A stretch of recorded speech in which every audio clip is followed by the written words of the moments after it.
ongoing genocide in Palestine and everything surrounding that, including the upcoming trip of Prime Minister Netanyahu to Washington, D.C.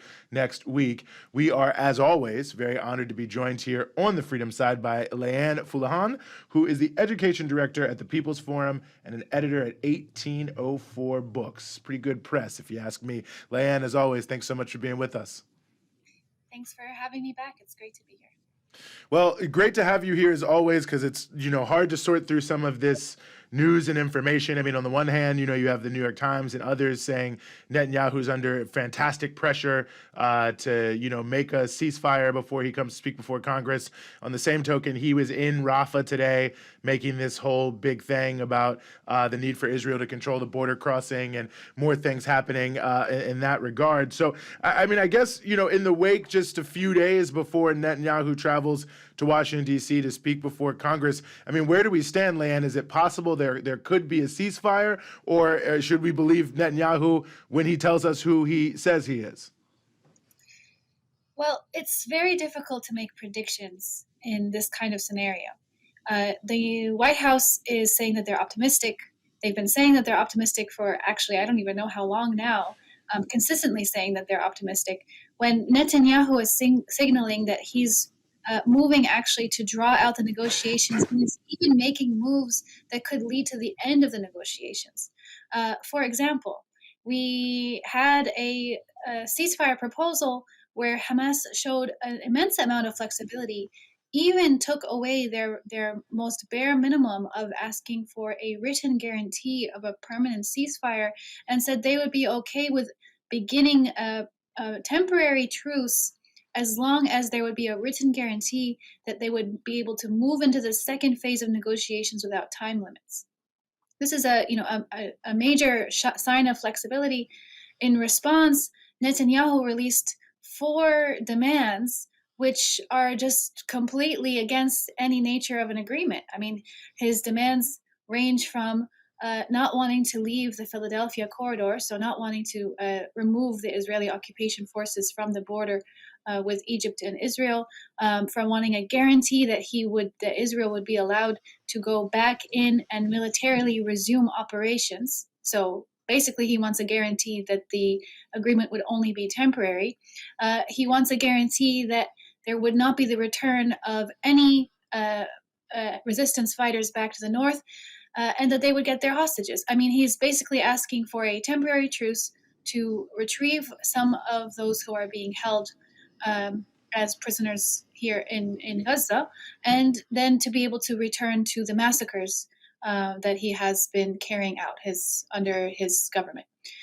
So it's really, even his own government is very divided on this. Of course, the more right-wing side of the Israeli government is saying that he should not sign the ceasefire deal, that he should not fold under pressure to reach a ceasefire deal. The opposition is, of course, calling it actually very accurately. They're saying that he is creating obstacles every 10 minutes and that he needs to just get over it and sign it, that he is the main obstacle here. It's clear that Netanyahu and the Israelis have been the main obstacle from the beginning.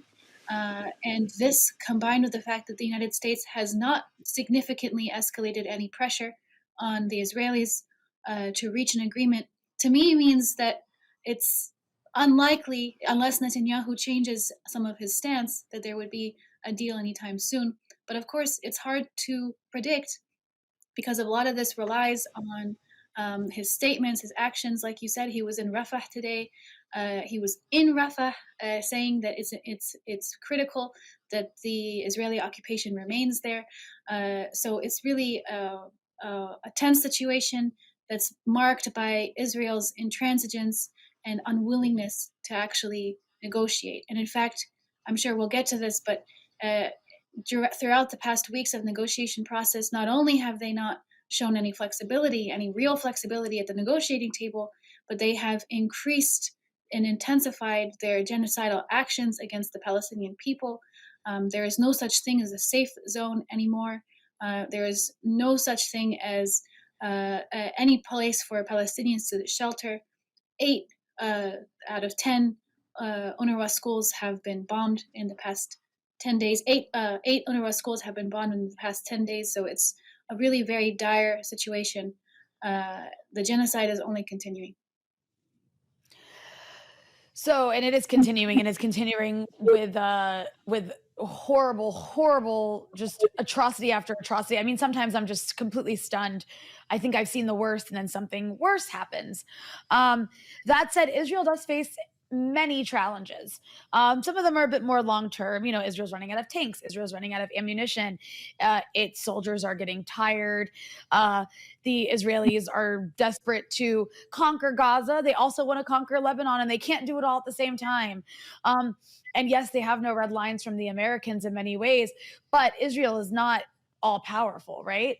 And one of the challenges is also something that Netanyahu mentioned quite early on, which is protests in Western countries. And so I raised that to ask about the activities that will be ongoing next week. There seem to be many planned activities, protests against Netanyahu's presence, which I have to say, the level of entitlement, it's quite bold. I mean, he's going to come basically demand more support from our elected representatives when a vast majority of Americans support a ceasefire. So, Leanne, what can we expect to see in response to Netanyahu's presence in DC next week? Well, we're already seeing quite a bit of outrage because it is extremely bold. It's outrageous that Netanyahu, who is not only a war criminal in every sense of the word, I mean, we're expecting that the ICC is going to release the arrest warrants soon. Even Netanyahu is quite nervous about this. He's lowering the delegation, the size of the delegation that usually travels with him, so that he can take a plane that won't have to make any stops for refueling. There'll be less weight, less people, so that he doesn't have to risk stopping in a country that might be party to the Rome Convention and that would be obligated to arrest him in the case that there would be arrest warrants issued. He's making preparations for this.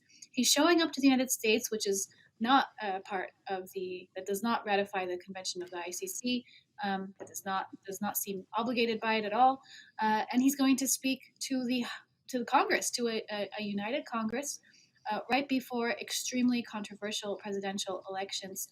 It is absolutely outrageous, and I think what you can see is that the U.S. public, which has gone through a lot over the past 9 months, the political crisis that the White House's inability to respond to the basic demands of the American population around the U.S.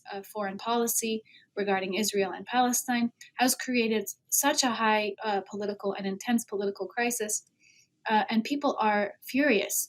And here would be the executioner, the person who carries out the genocide, using, of course, all of the U.S. resources and support.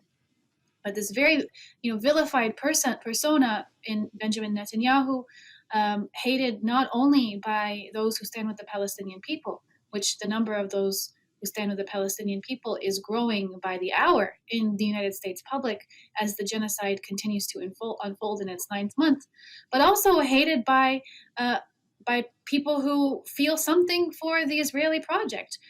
Even Israelis are now rejecting the idea who would come and visit the United States Congress. 500, it came out in the New York Times this morning that 500 Israeli academics, intellectuals wrote letters to Congress asking for the invitation to be revoked.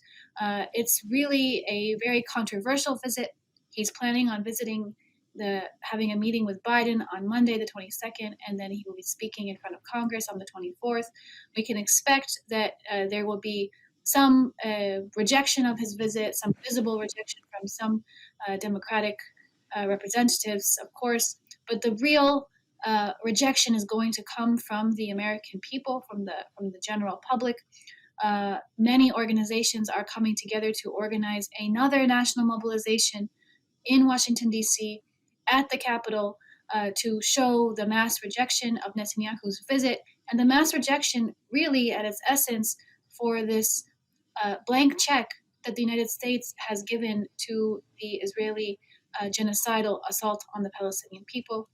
Of course, many people will have varying opinions about how that relationship should look like. Many people feel that relationship should not exist, but everyone agrees that Netanyahu himself is completely not welcome and is certainly not welcome to be speaking to such a high body of the US system.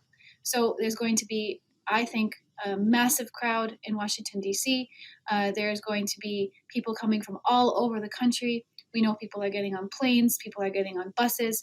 It's going to be historic.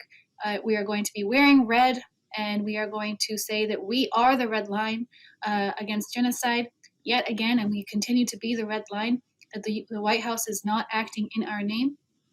And it's likely to be the largest rejection of any foreign diplomatic visit in U.S. history.